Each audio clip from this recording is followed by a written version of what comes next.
Bonjour, je m'appelle Raphaël Cohen et je dirige le pôle IA chez Stonal. Alors on a deux missions principales. La première qui est la plus développée, c'est l'analyse de documents. Donc on va classer et extraire les informations importantes dans les documents afin de constituer pour le client une base de données complète, exhaustive et à jour de tout son patrimoine.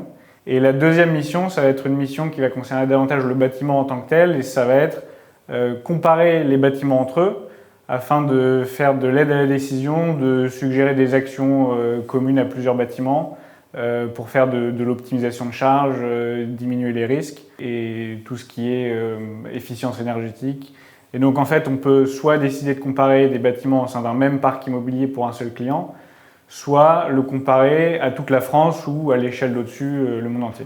L'IA chez Stonal est indispensable simplement par le fait de la quantité de données qu'on a. Si on était amené à simplement comparer quelques bâtiments entre eux ou extraire les informations dans une poignée de documents, ça irait, ce serait plus simple de le faire à la main. Le problème, c'est que quand on a un volume aussi gros que celui qu'on a et qu'en moyenne, il faut compter à peu près 4000 documents par bâtiment, on se rend compte que ça va être des choses qui vont être impossibles à faire manuellement et humainement, et donc on est obligé d'avoir recours à ces techniques-là.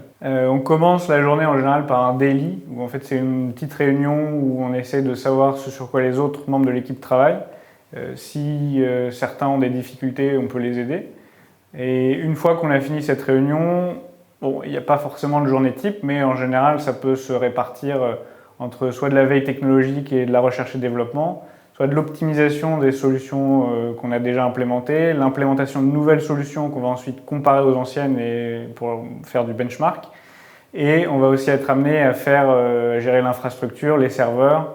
Voilà. Et pour ce qui est des réunions, on essaie de s'en tenir au minimum, juste ça va être pour essayer de se synchroniser ou pour planifier les roadmaps. Alors j'ai un parcours assez classique, j'ai commencé par un diplôme d'ingénieur en mathématiques et data science et ensuite j'ai enchaîné sur un master aux États-Unis toujours dans le même thème mathématiques et data science, à la suite duquel j'ai travaillé pendant quelques années à New York en tant que data scientist. Et c'est une période pendant laquelle je faisais aussi quelques missions de consultant pour Stonal.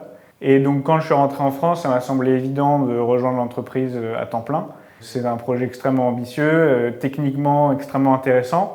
Et en plus de ça, les équipes sont extrêmement agréables et l'ambiance est très très bonne.